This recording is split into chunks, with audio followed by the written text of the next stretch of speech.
The city was holding its breath. Not in the way it does before a storm or when the lights flicker in a subway tunnel. No, this was different. A tense, electric stillness hummed beneath the surface of everyday noise. It was the kind of quiet that comes right before chaos erupts. And chaos, as it turns out, has a way of wearing a disguise. For Officer Mark Riggins, it came in the form of a shattered storefront window and a spray can of crimson paint. He'd been first on the scene, radio crackling as he sprinted toward the alarm blaring from a high-end antique shop. What he didn't know? That can of paint wasn't just evidence. It was a ticking clock. And the clock belonged to someone powerful. A decorated Black U.S. Navy general, whose name would soon send shockwaves through the entire precinct. Across town, in a crowded downtown bus, 17-year-old Jamal Thompson shifted uncomfortably in his seat. The air was thick with the smell of rain-soaked jackets and exhaustion. He'd been on his feet for hours. School, then his shift at the grocery store. Now this. But when a visibly pregnant woman stumbled onto the bus, her hand gripping the rail like a lifeline, Jamal didn't hesitate. "Here," he said, standing quickly. The woman, pale and sweating, managed a grateful smile as she sank into the seat. What Jamal didn't notice? The way her eyes lingered on his face like she was memorizing it, or the folded note she pressed into his palm minutes later, her voice trembling as she whispered, "Open it when you get home." Back at the crime scene, Riggins stared at his paint-splattered uniform. The red streaked across his badge looked almost like blood. His partner Diaz snorted. "Kid's prank," he said, nodding at the graffiti tag on the wall, a sloppy half-finished crown. But Riggins couldn't shake the feeling crawling up his spine. The shop's owner arrived, face ashen, and dropped a bombshell. "That paint, it's not from here. The general's wife commissioned a custom shade for an art exhibit next week. They've been storing crates in our back room." Riggins froze. The general. Admiral Terrence Cole. The man whose face had been on the news for weeks, embroiled in a political firestorm over military budget cuts. If this paint was his, why was it here? And why did someone else break in to steal it? The bus lurched to a stop.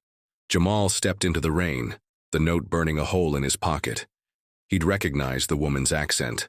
Southern, soft, like his grandma's. But why would a stranger hand him a letter? At home, under the flickering bulb of his bedroom, he unfolded it. The first line made his heart stop. "I know who your father is." Diaz was mid-sentence when Riggins's phone buzzed. A call from Internal Affairs. His mouth went dry. "We need to talk about the Cole case," the voice said. "Now." And Jamal, he kept reading. The next words, they weren't about his father. They were a warning. The rain hammered against Jamal's bedroom window as his eyes raced over the note's jagged handwriting. "I know who your father is," it began, but the next lines made his throat tighten. "You're in danger. They've been watching you. Leave the city tonight. Don't trust the police." His hands shook.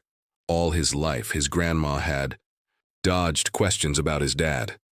"Gone before you took your first breath," she'd say, her voice sharp as a slammed door. Now this stranger, this pregnant woman with tired eyes, claimed to know the truth. Jamal glanced at the framed photo on his dresser. His mom, gone 5 years now, smiling in her nurse's scrubs. She'd never told him either. He almost missed the last line, scribbled hastily at the bottom. "Check the back." Flipping the paper, he found a faded newspaper clipping.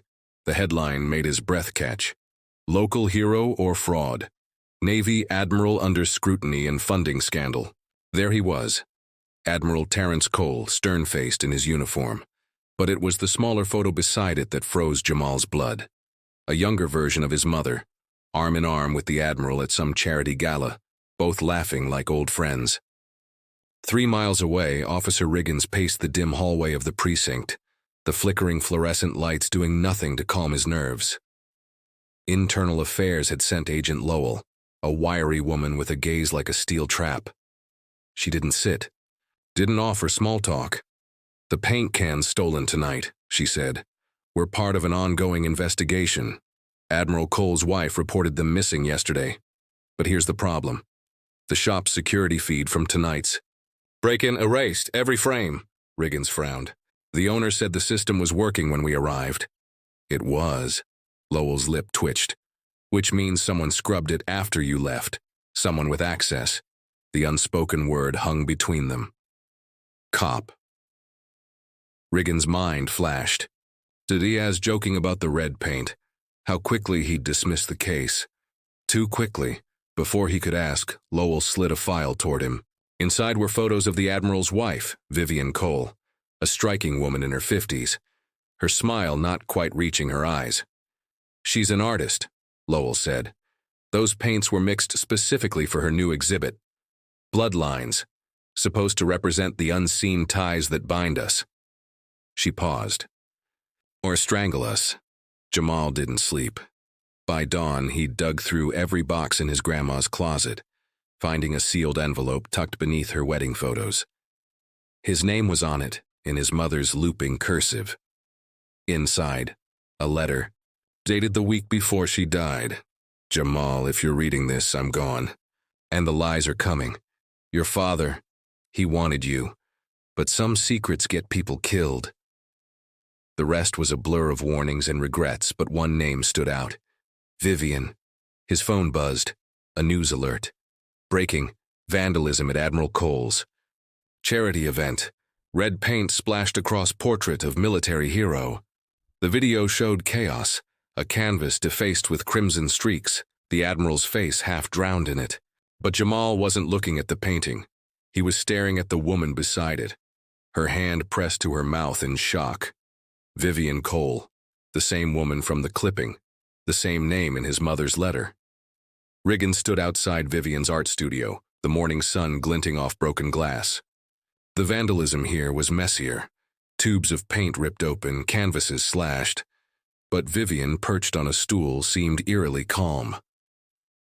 It's not about the art, she said, running a finger through a puddle of red on the floor. It's about silencing him. Terrence has enemies. People who think he's too vocal about outdated systems. Her eyes met Riggins, including some in your department. Before he could respond, his phone rang. Diaz. Hey, you gotta see this, his partner barked. Security cam from a bodega near the antique shop. Caught the perp's jacket. Kid's hoodie had some kind of logo. Looks like a crown? Riggins' pulse spiked. The graffiti at the first break-in, the half-finished crown. Run it through the database, he said, but Diaz hesitated. Already did. Matches a gang tag from the south side. The Royals. Jamal's bus rolled past the vandalized gallery, his hood pulled low. The Royals tag, a crown sprayed in red, was everywhere here. He'd seen their symbols in his neighborhood, heard whispers at school. But why would they target the Admiral? His phone buzzed again, an unknown number. Stop digging, the text read. Or you'll end up like her. Attached was a photo of his mother's grave. The bus brakes screeched. Jamal looked up and locked eyes with the pregnant woman from yesterday. She stood on the sidewalk, one hand on her belly, the other clutching a red-stained cloth. Her mouth moved, shaping two silent words. I'm sorry. Then she vanished into the crowd. Riggins stared at the gang file. The Royals had no ties to the Admiral until he spotted a mugshot in the margins. A teenager arrested months ago for tagging a Navy recruitment center. The boy's name, Marcus Cole, the Admiral's nephew. Lowell's voice hissed in his memory. Someone with access. His phone lit up. A message from an encrypted number. A photo, time-stamped last night. Jamal, caught on some blurry camera, handing the pregnant woman his seat. The caption, he's next.